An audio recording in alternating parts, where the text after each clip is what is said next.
Hindi na tayo punta dyan. Ano dun, sir, oh? Hindi mo dyan. Mamaya na lang pag nakabalik. Ay, Ate Vicky, kailangan ko ng tagapaliwanag kung nasaan tayo.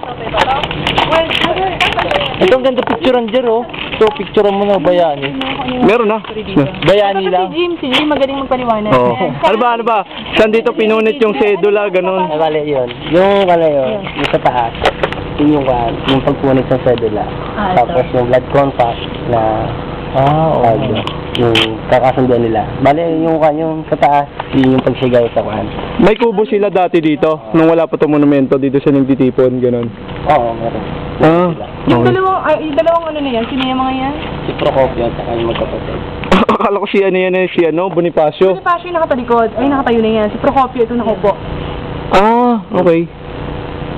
Ano yung symbol? Ba't parang pa-cross? Ganyan siya. Oo nga, pa-cruz.